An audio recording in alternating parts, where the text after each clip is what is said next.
We're gonna head down bottom here. Dark Magu has arrived. Poshka, level 6, botting for the team. His ulti off. Yadro, if you show yourself, you might just die here, buddy. Okay, Laurel shows up, wants to make some type of a play, is gonna connect now onto the Lesh. It's enough for the kill, but Stinger makes the move, throws out the stun, the torrent. It's not gonna connect. Mago trying to take down Laurel, still going toe-to-toe against him, while Stinger backs away from Mira. Schofield there, a couple punches. Snowball tries to dodge it.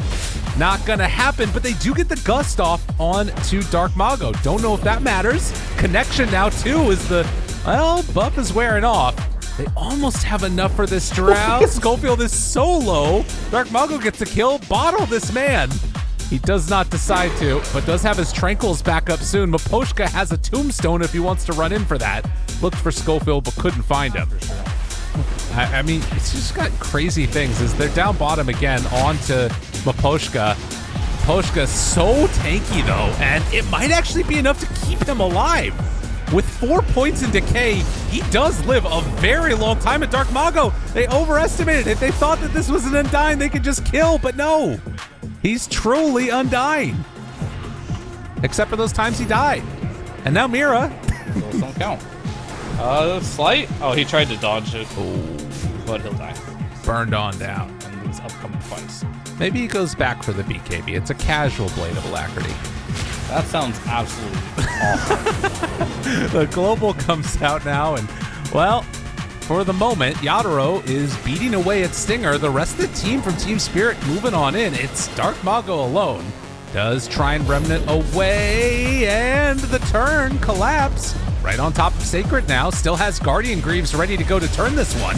Backs away. The stun turnaround hits onto both of them. Oh, Sacred with the perfect connection. And now Schofield right on top of Collapse. Collapse is maybe right on top of him, but this is going to be the Aegis likely claimed. And then the second life too. They do vote for that torrent, or rather, excuse me, the tidal wave, but Laurel is going to die. And Schofield, he bought so much space on this snowballing tusk. Can they find more? Maposhka turns, ready to battle this. They're turning now onto the tombstone, trying to take that down. Sacred Low is going to die, but gets the kill. And guess who's here? It's Mr. Blade of Alacrity, K1 Hector. It's upgraded to the Yasha. Dark Mago dying to the burn, and it's actually the little wolves that managed to take him down in the end. All out aggro, all out aggression. At the very least, Yadro didn't die. Seems like Lesh is sort of just fulfilling that role of wanting to get on top of Drow 2, going in for that Blink Dagger next. With the Shard, could be really good. Maposhka found, but they go for the bigger target in towards mid. The Blade Mail! It's active!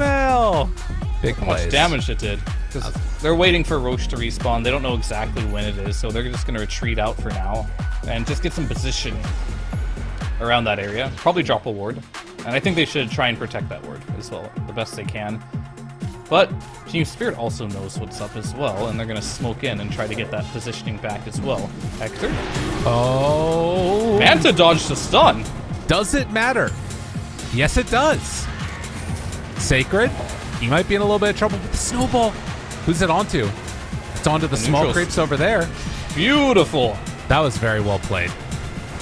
But Collapse still does a lot of damage, and Stinger, Ghost Scepter backs away, buys the time for Dark Mago to run in, starts doing damage to him. The big creep still ripping through these heroes. They might just be too strong, and now has to turn to fight. They've got control onto this troll. No BKB available, and he is going to fall. When Team Spirit group together, they are a force to be reckoned with, and they might find another now.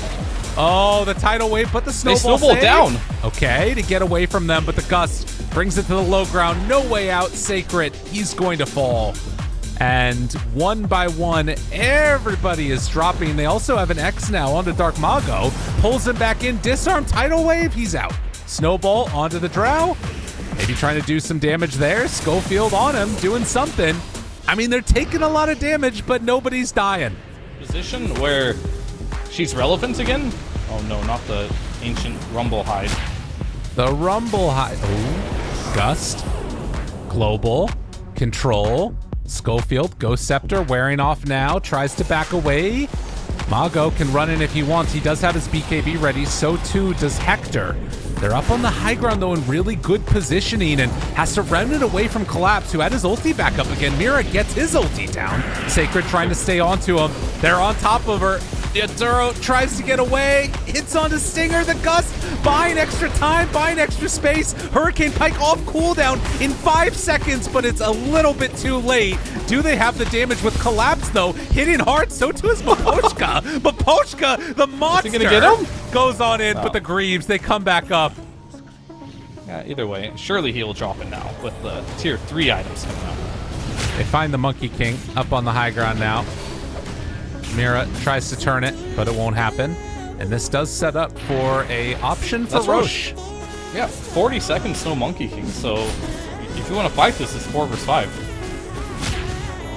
Laurel can scout it pretty effectively. Torrent goes out. The tidal wave a little off the mark. They also do have that tombstone. The boat misses too.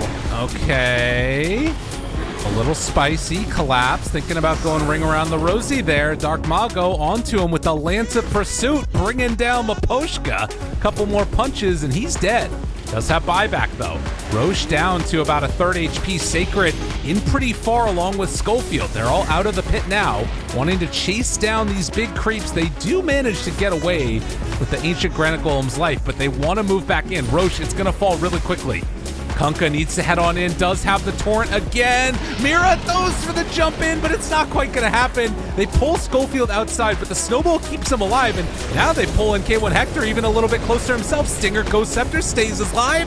Dark Mago trying to get out of there, burns through the Aegis. Okay, Team Spirit, they burned through one. Can they find more?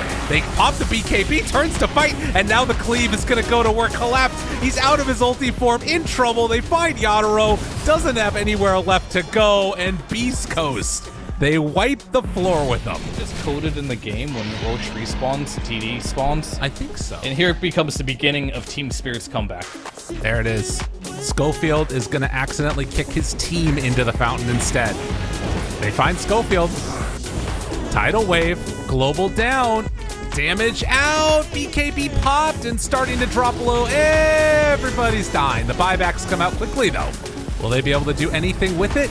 Does not appear so. That is Mega Creeps, and into the fountain they go. Schofield, also Dark Mago in there with the Ghost Scepter. He's still sitting pretty, starts to get all of this damage ramped up on him, but they don't quite have enough. Now finding him off to the side, the slowdown is going to be there. BKB out, they find Yaduro in trouble. The rum buff to push away with the tidal wave.